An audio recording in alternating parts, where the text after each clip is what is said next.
Dernière question avant la pause. Et au passage, je vous dis que le compteur refonctionne. Nous sommes à 16 598 adhérents désormais. Donc, question de penseur sauvage.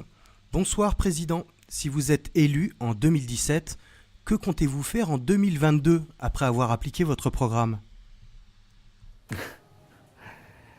Alors, 16 598, on a commencé à 577, ça veut dire qu'on a eu 21 adhésions en moins d'une heure dans le laps de temps qui vient de se dérouler. Vous voyez la très formidable croissance actuelle. Et d'ailleurs, je peux dire que ce score est d'ailleurs inférieur à la réalité parce que nous avons un embouteillage d'adhésions qui sont arrivées par courrier avec des chèques. On est un peu comme le Conseil constitutionnel, c'est-à-dire qu'on a un petit embouteillage de chèques. Donc il y a actuellement des gens qui adhèrent par chèque dont l'adhésion est un peu en souffrance. 21 en moins d'une heure, c'est quand même pas mal.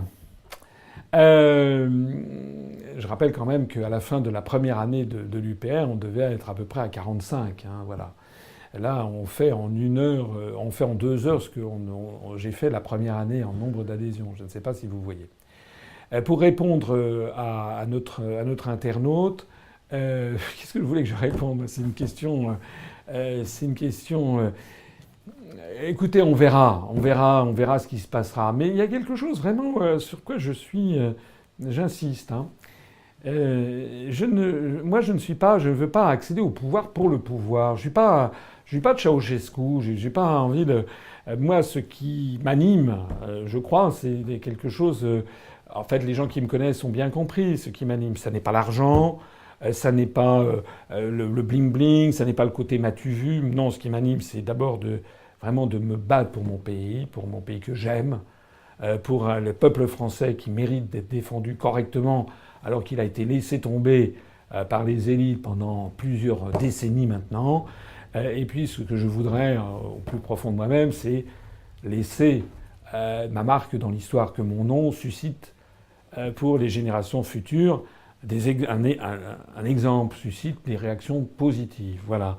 Il y avait une belle phrase qu'avait dite Charles de Gaulle, qu'il ne s'est malheureusement pas parfaitement appliquée à lui-même, qui était « Il vaut mieux partir 1 an trop tôt que 5 minutes trop tard ». Et de Gaulle, qui a été très très touché par les événements de mai 68, a cherché un échappatoire, parce que c'était un homme qui pensait sur la durée, et a trouvé l'échappatoire du référendum de 69. Ça lui a plu. Nous verrons.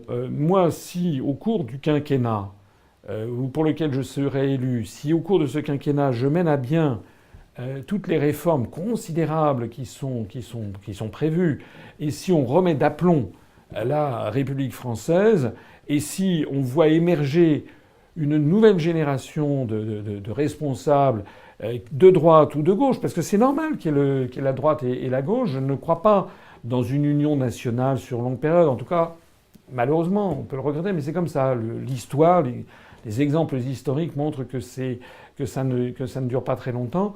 Eh bien, peut-être, je considérerais qu'il faudra passer la main. Et puis, je laisserai ça en espérant avoir bien, comment dirais-je, sécurisé le système et notamment la Constitution pour éviter qu'il y ait de nouveaux dérapages. Voilà. Maintenant, si évidemment, on verra ce qui se passera. Si la foule en délire considère qu'il faut que je reste, que je sois candidat, je me représenterai.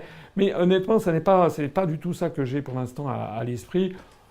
Chaque jour suffit sa peine. Si déjà je suis élu au mois le 7 mai, ce qui n'est pas absolument impossible. Il y a encore 1 an, les gens auraient haussé les épaules. Maintenant, je vois même des journalistes. Quand on voit qu'il y a plus de 50% des Français qui ne savent plus pour qui voter, parce que le fond des Français, au fond d'eux-mêmes, les Français, ils n'ont pas envie d'avoir Madame Le Pen comme présidente de la République. C'est pas vrai.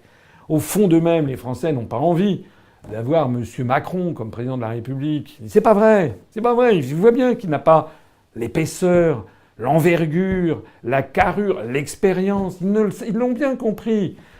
Monsieur Fillon avait peut-être plus que ça, mais maintenant, avec tous les problèmes que Monsieur Fillon a eus, ça m'étonnerait aussi que les Français mettent leur confiance dans Monsieur Fillon.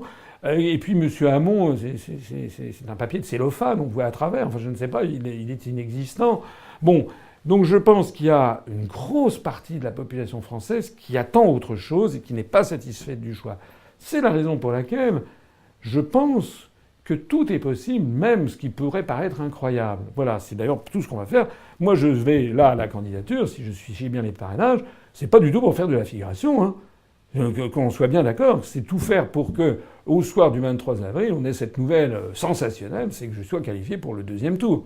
Voilà, c'est aussi simple que ça. Et d'ailleurs, j'ai la faiblesse de penser que si j'étais qualifié pour le deuxième tour, je pense que j'aurais de très bonnes chances d'être élu, puisque je pense qu'en tête-à-tête face à tous les autres candidats, je pense que je